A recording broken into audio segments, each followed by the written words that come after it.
भारत की गरीबी हजारों साल की है। हम लोग आपस में चर्चा करते हैं, कई बार जाने अनजाने हम ये कह देते हैं, अरे भारत तो हमेशा से गरीब है।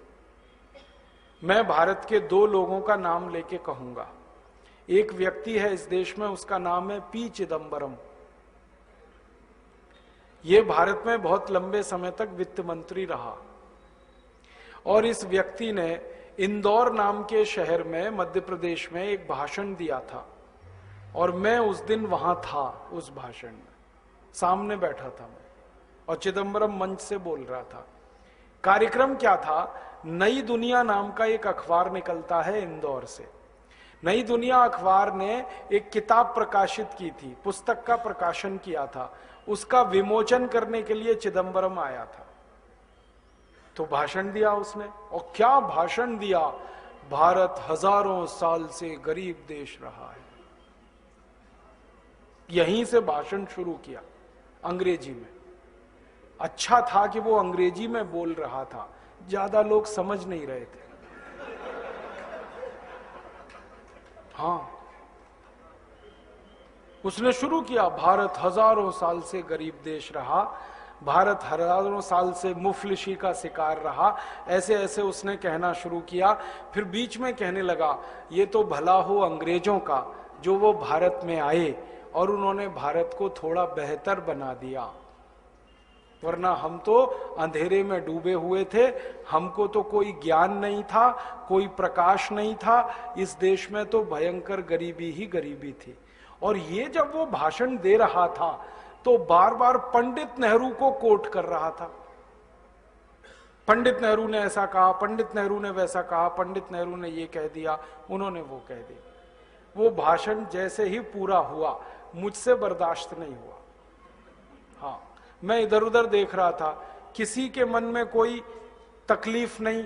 मैंने कहा मैं तो पूछने वाला हूं इस चिदंबरम से। तो मैंने कहा कि अगर भारत हजारों साल से गरीब था, मैंने सीधे कहा उसको, तो अंग्रेज यहां 250 साल झक मारने के लिए क्यों आए?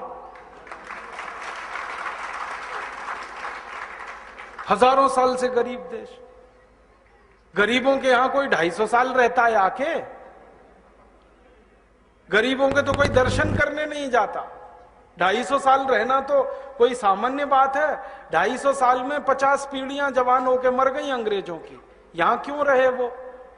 और भारत अगर हजारों साल से गरीब था तो पुर्तगाली 450 साल झक क्यों मार रहे थे इस देश में?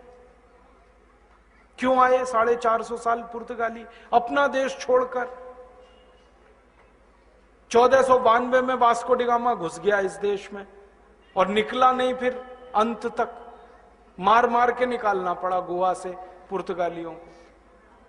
तो 450 पुर्तगाली, 450 साल पुर्तगाली क्यों आए? 250 साल अंग्रेज क्यों रहे?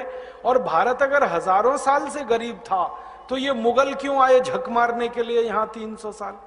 बाबर क्यों आया? उसने सल्तनत क्यों बनाई? गरीबों के देश में जाके कोई राज्य स्थापित करता है क्या? और इतना ही क्यों, मोहम्मद बिन कासिम क्यों आया इस देश में 7वीं शताब्दी में, जब हम हजारों साल से गरीब थे? महमूद गजनवी क्यों आया सोमनाथ का मंदिर लूटने के लिए, जब हम हजारों साल से गरीब थे?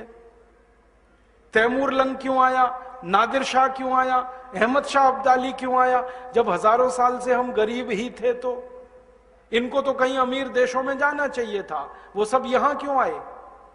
और सिकंदर क्यों आया यहां, अगर हम हजारों साल से ही गरीब थे? तो सिकंदर ने अपने गुरु को यह क्यों कहा कि जब तक भारत विजय नहीं कर लेता तब तक विश्व विजय मेरी नहीं होगी, इसलिए भारत को जीतना बहुत जरूरी है। तो आया यहां पर, और यह तो भारतवासियों का पराक्रम था कि वो भारत को जीत ही नहीं पाया, मार के भगा दिया हमने उसको, रास्ते में मर गया। और आपको तो इतिहास में मालूम है, शक यहां आए, हूण यहां आए, पिंडारी यहां आए। क्यों आए भाई? हम तो गरीब हैं, भुखमरी के शिकार हैं, बेरोजगारी हमारे यहां है, फिर क्यों आए ये सब? तो चिदंबरम चुप हो गया, बोला कुछ नहीं। मैंने कहा उत्तर दे दो, अगर ये हजारों साल से ही गरीब देश है तो कहने लगा नेहरू जी ने कहा। मैंने कहा नेहरू जी से तो पूछ नहीं सकता मैं, क्योंकि वो जिंदा नहीं है।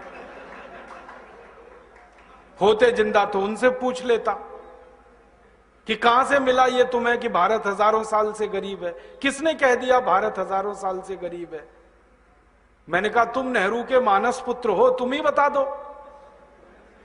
और क्या, मानस पुत्र है कि नहीं नेहरू का? मैंने कहा तुम ही बता दो भाई, नेहरू जी से तो क्या पूछ सकता हूं मैं। तो फिर चुप हो गया। ये तो एक बात हुई। ऐसी एक घटना घटित हुई, मनमोहन सिंह जब भारत के वित्त मंत्री बने और थोड़े दिन बाद फिर प्रधानमंत्री बन गए। पहली बार जब ये प्रधानमंत्री बने तो ऑक्सफोर्ड गए थे। अटल जी के बाद इन्हीं का नंबर आया ना, तो ये गए ऑक्सफोर्ड। वहां पर एक सम्मान समारोह हुआ डॉक्टर मनमोहन सिंह का, उसमें इनको डी लिट की उपाधि दी गई। तो सम्मान समारोह में इन्होंने एक भाषण दिया 40 मिनट, वो रिकॉर्डेड है हमारे पास। उसमें उन्होंने यही गाना गाया, भारत हजारों साल से गरीब देश है। ये तो अंग्रेज थे जो भारत में आए और उन्होंने भारत को थोड़ा सभ्य बनाया। हम अंग्रेजों के बहुत आभारी हैं जिन्होंने आकर भारत को तकनीकी सिखाई। हम अंग्रेजों के बहुत आभारी हैं जिन्होंने भारत में विज्ञान लाया। हम अंग्रेजों के बहुत आभारी हैं जिन्होंने भारत में उद्योग लाए। हम अंग्रेज, ये बोला उन्होंने 40 मिनट। 40 मिनट। अगले दिन ये भाषण इंग्लैंड के अखबारों में छपा, तो कई अखबारों ने टिप्पणी लगाई, हेडिंग लगाया कि लगता है भारत अभी भी अंग्रेजों की गुलामी में ही है, क्योंकि भारत का प्रधानमंत्री जो गान गा रहा है यहां आकर, वो एक स्वतंत्र देश के स्वाभिमानी प्रधानमंत्री का गाना नहीं है। ये तो गुलाम देश के गुलाम प्रधानमंत्री का गाना है। और मैंने ये दो नाम इसलिए लिए कि दोनों जिंदा हैं ये। हाँ, दोनों जिंदा। और इनके साथ मेरे दिल की तमन्ना है कि एक बार इनको मंच पे बिठाओ दोनों को, और मैं इनसे शास्त्रार्थ करना चाहता हूं भारत के बारे में। और मैं उनको वो प्रमाण देना चाहता हूं, वो दस्तावेज सौंपना चाहता हूं जो भारत की कहानी कुछ और कहते हैं।